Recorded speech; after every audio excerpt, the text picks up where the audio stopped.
You smell like the street. This hotel isn't for people like you. The words cut clean across the marble lobby, sharp enough to turn heads instantly. Ethan Cole didn't even try to lower his voice. He leaned casually against the polished front desk, a smirk stretching across his face as he looked the old man up and down like he was something dragged in off the sidewalk. The man stood there in a worn coat, fabric faded, edges frayed, shoes scuffed from miles that didn't belong in a place where rooms started at $900 a night. For a moment, no one moved. Then the phones came out, quiet at first, then more. A couple standing near the elevator slowed down. A businessman mid-stride paused, pretending to check his watch while angling his camera. The air shifted. Not loud, not chaotic, just tight. Watching, waiting. The old man didn't react. Not to the words. Not to the stares. Not to the clerk's grin that grew wider with every second of silence. He simply stood there, posture straight, hands relaxed at his sides, as if none of it touched him. That calm made Ethan push harder. You lost or something? He added louder now, playing to the room. Shelter's 3 blocks down. This is a 5-star property. A faint ripple of laughter moved through the lobby. Not everyone. Just enough. Enough to sting if the man had let it. But he didn't. He took one slow step forward. Shoes quiet against the marble. Eyes steady. I'd like a room, he said, voice even, clear, controlled. No apology. No hesitation. That made Ethan blink for half a second. Then the smirk snapped back. We don't do walk-ins like you, he replied, dragging the last word just enough for the crowd to hear. He tapped the desk lightly, like punctuation. Reservations, credit, presentation. You're missing all 3. A woman near the lounge area whispered something to her friend. Another phone tilted higher. Someone zoomed in. The moment was growing legs.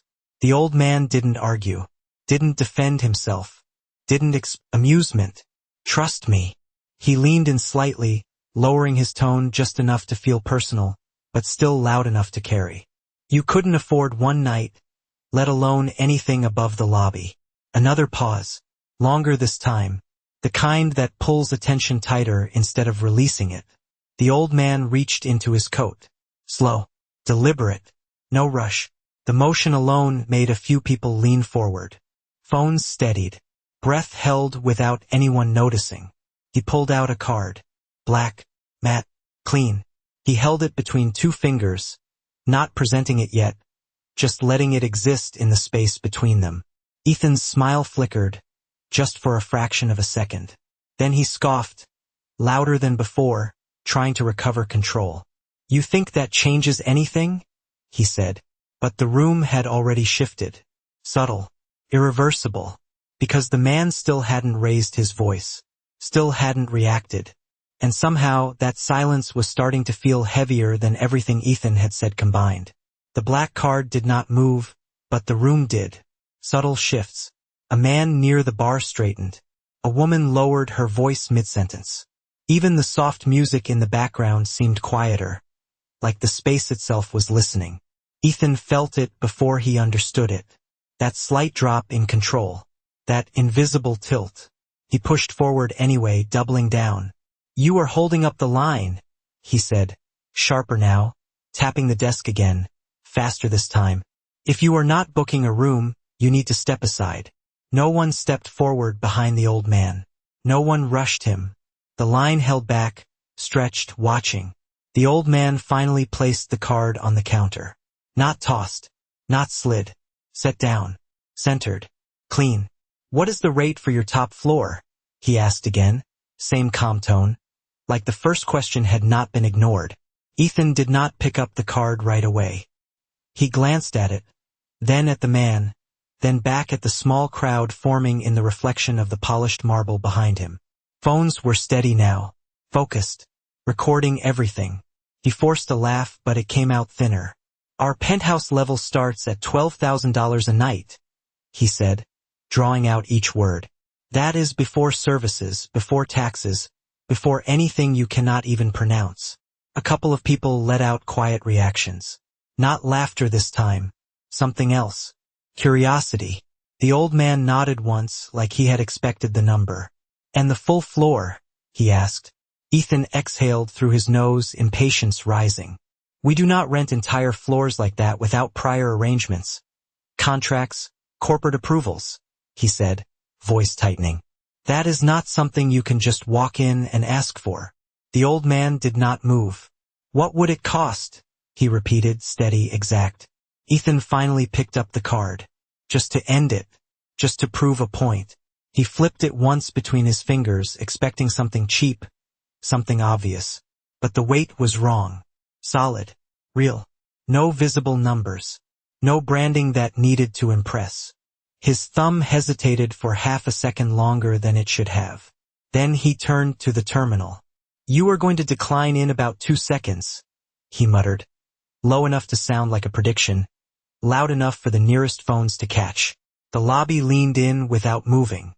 Fingers hovered over screens. Someone whispered, "Wait."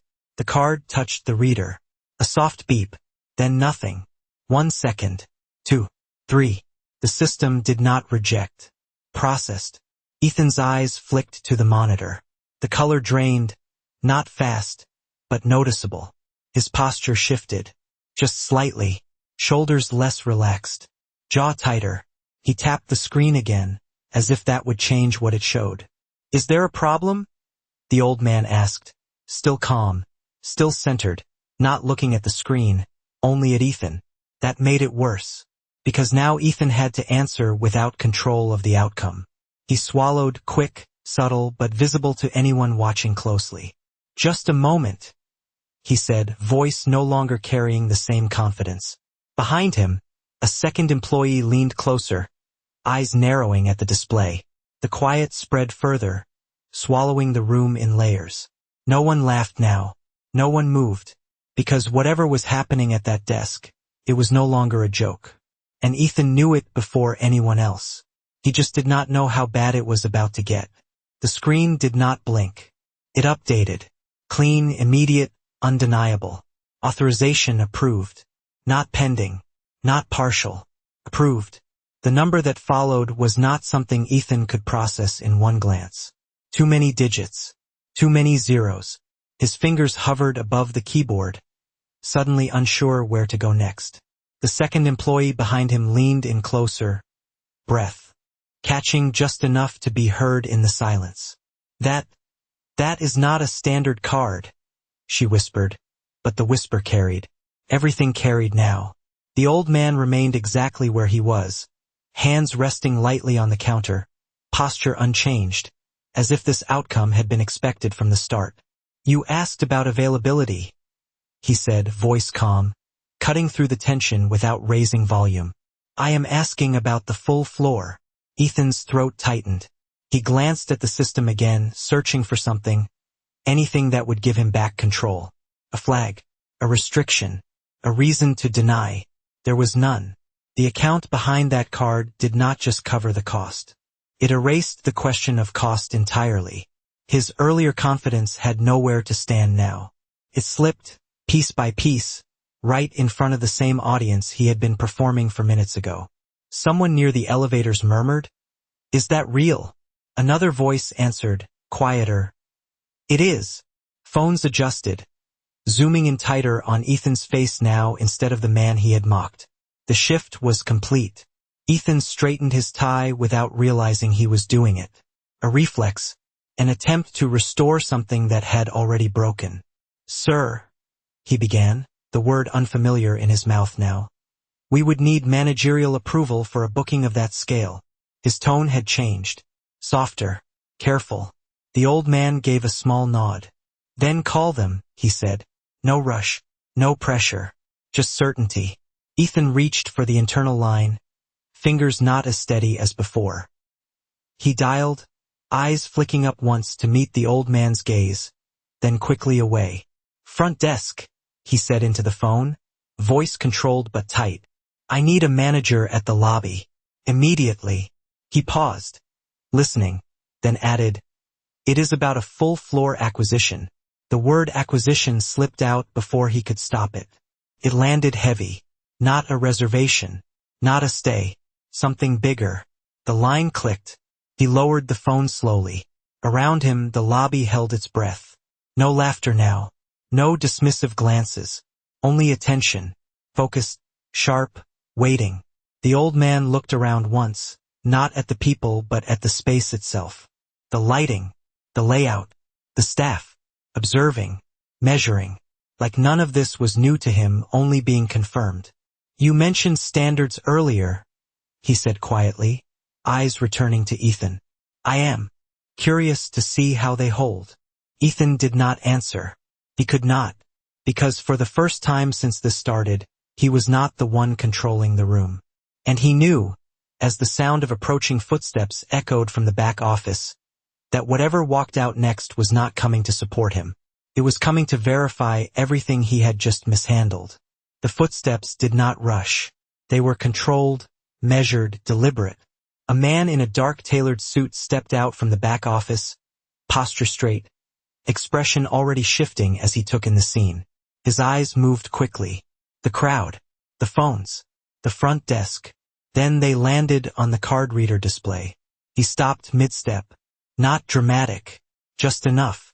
"What is going on here?" he asked, voice low but carrying, the kind of tone that did not need volume to command attention. Ethan straightened immediately. "Too fast. We have a guest requesting a full floor booking," he said, choosing each word carefully now, as if precision might undo what had already happened. The manager's gaze moved past him, settling on the old man. There was a pause, a real one, not confusion, recognition trying to catch up. "Sir," the manager said, stepping forward, his tone shifting mid-sentence from neutral to cautious respect. "May I confirm your name?" The old man met his eyes without hesitation. "Arthur Whitmore," he replied. No emphasis, no introduction, just the name. It landed like a key turning in a lock. The manager's expression changed instantly. Not exaggerated, not loud, just a controlled collapse of certainty. He inhaled once, sharp, then nodded. "Mr. Whitmore?" he repeated, quieter now, as if grounding himself in the reality of it. Behind him, the second employee's eyes widened. Someone in the crowd whispered the name under their breath. It spread in fragments. Not everyone recognized it, but enough did. Enough for the energy in the room to shift again, deeper this time. Ethan's face tightened. "You know him?" he asked, the question slipping out before he could stop it. The manager did not look at him right away. He kept his focus on Arthur. "Sir, I was not aware you would be visiting today," he said, voice steady but noticeably more formal. "If we had known, preparations would have been made."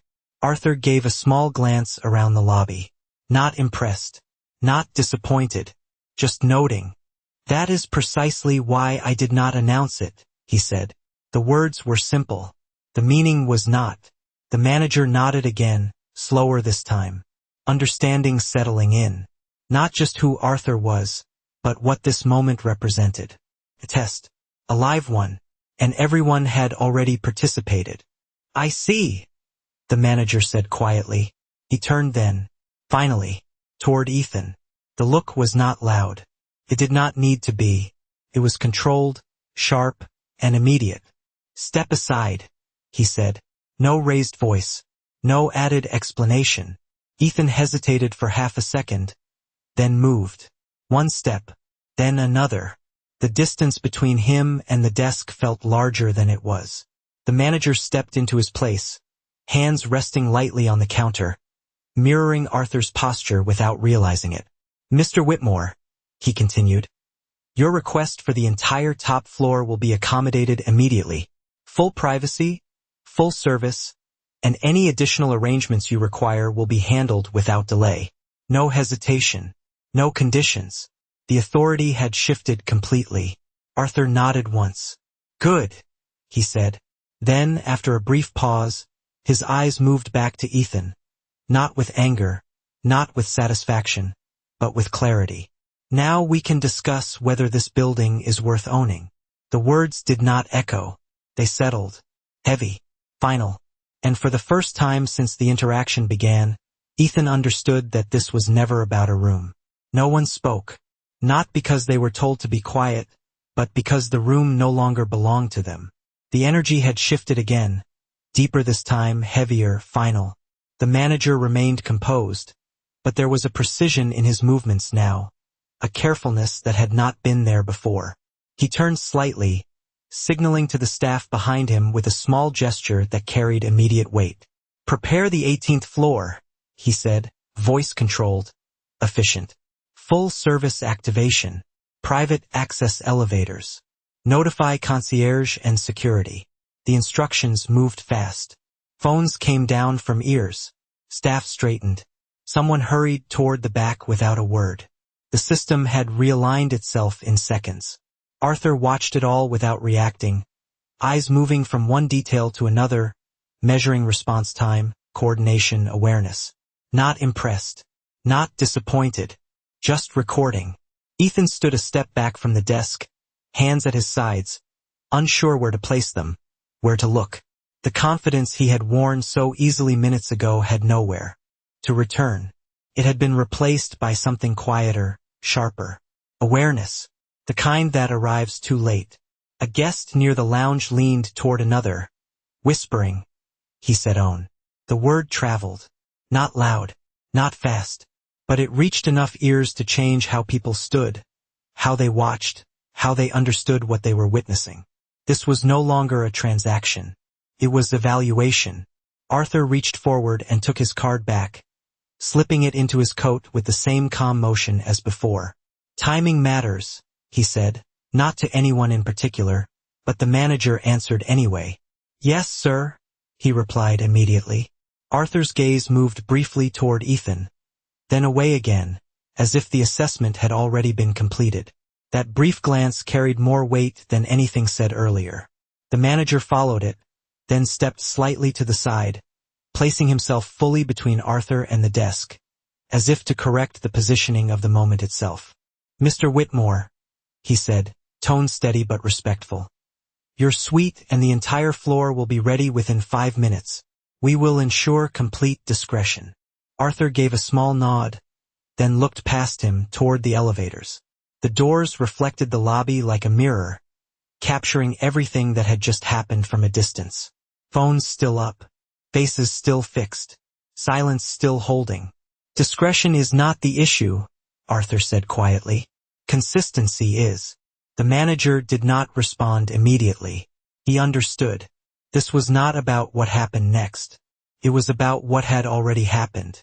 Behind them, a staff member approached with a tablet, stopping just short of the desk, waiting for acknowledgement before speaking.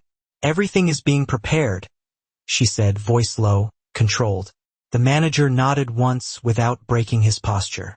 Arthur turned slightly, adjusting his coat, preparing to move, but he paused for just a fraction of a second, enough for the room to lean in again.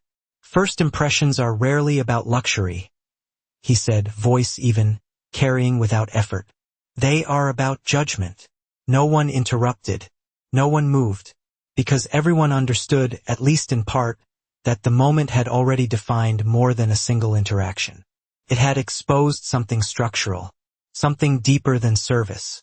Arthur stepped toward the elevators, pace unhurried, controlled. The manager followed half a step behind, already repositioned, already adapting. And Ethan remained where he was, still, silent, watching the space he had. Just controlled shift completely out of his reach, realizing that the moment he thought he was winning was the moment everything had already turned against him. The elevator doors slid open without a sound, polished steel reflecting a distorted version of the lobby behind them. Smaller now, distant, almost irrelevant. Arthur stepped inside first, unhurried, as if he had taken this exact walk 100 times before. The manager followed closely, pressing the private access key against the panel. A soft chime. The button for the 18th floor lit up, separate from the rest, marked for restricted use. The doors closed, sealing off the noise, the stares, the tension that had filled the space just moments ago. Inside, the silence was different, controlled, intentional. The manager stood slightly behind Arthur, posture straight, hands loosely folded, waiting, not speaking until spoken to. The elevator began its smooth ascent. No jerks. No delay. Precision. Arthur watched the floor numbers rise, his reflection faint against the brushed metal wall. "How long have you managed this property?" he asked, voice calm, not turning. 3 years, sir," the manager replied immediately. No hesitation. "And before that?" Arthur asked. "Regional operations, sir." "Same brand," he answered. Arthur nodded once, absorbing the information without comment. The elevator continued upward, each passing floor marking distance not just in height, but in control. "You understand what happened downstairs?" Arthur said after a moment. It was not a question. The manager inhaled quietly. "Yes, sir," he replied. "Then explain it," Arthur said. The manager chose his words carefully, aware that this was no longer about the employee, but about the system that allowed it. "A failure in judgment at the first point of contact," he said, "and a failure in oversight that allowed it to escalate publicly." Arthur's eyes shifted slightly, still on the reflection, still not turning fully. "That is one way to describe it," he said. The manager did not rush to add more. The silence stretched, but it was not empty. It was evaluative, measured. "Another way," Arthur continued, "is that your system rewards confidence over accuracy." The words landed clean. The manager's jaw tightened just enough to show he understood. "That is being addressed immediately," he said. Arthur let out a quiet breath, almost a pause rather than a reaction. "Immediate responses are easy," he said. "Consistency is not." The elevator slowed. The soft deceleration was almost imperceptible, but it marked the end of something and the beginning of something else. The doors opened to a quiet corridor, thick carpet, soft lighting, the kind of space designed for privacy and exclusivity. Staff were already in motion. 2 employees stepped aside as Arthur exited, their posture straight, eyes attentive, no unnecessary movement. The transformation had been executed fast, efficient. But Arthur did not look at them first. He looked at the details, the corners, the alignment, the small things most people ignored. The manager followed, a step behind, maintaining distance without losing proximity. "You moved quickly," Arthur said, glancing briefly down the hallway. "Yes, sir," the manager replied. Arthur turned his head slightly this time, just enough to meet his eyes. "Speed is visible," he said. "Standards are not. Not until they are tested." The manager nodded once, slower now, understanding the weight behind the words. Because what had happened downstairs was not an isolated mistake. It was a test result. And as Arthur took his first step onto the floor that had just been secured for him, the realization settled fully. This visit had never been about comfort. It had always been about evaluation. And the score had already been written before they even reached the top. The hallway held a different kind of silence, thicker, more controlled, the kind that existed in places where every detail was meant to signal perfection. Arthur walked slowly, not because he needed time, but because he used it. His eyes moved from one point to another, not missing anything. The lighting, the spacing between doors, the scent in the air, even the sound of footsteps against the carpet. Nothing escaped his attention. The staff stationed along the corridor stood ready, posture aligned, expressions neutral but alert. One of them stepped forward slightly, offering a polite nod. "Welcome, sir," she said, voice calm, measured. Arthur acknowledged her with a brief glance, then continued walking. He did not stop. Not yet. The manager remained just behind him, matching his pace without overtaking it, careful not to interrupt the rhythm that Arthur had set. "How often is this floor occupied at full capacity?" Arthur asked without looking back. "Less than 10% of the year, sir," the manager answered. "Primarily for private bookings, corporate retreats, or high-profile guests." Arthur nodded once, absorbing the information. "And when it is not occupied," he continued, "how often is it reviewed?" The manager paused for a fraction of a second. "Daily inspections are standard," he replied. Arthur stopped walking, not abruptly, just enough to shift the moment. The staff along the hallway held their positions, but the tension adjusted instantly. Arthur turned slightly, his gaze landing on a small detail near one of the doors. A faint misalignment in the frame, barely visible, easy to ignore. He did not ignore it. "Standards are not what you schedule," he said quietly. "They are what you notice without being told." The manager followed his gaze, seeing it now, something he had missed before. "Understood, sir," he said, voice steady but lower than before. Arthur resumed walking. The movement released the tension slightly, but not completely.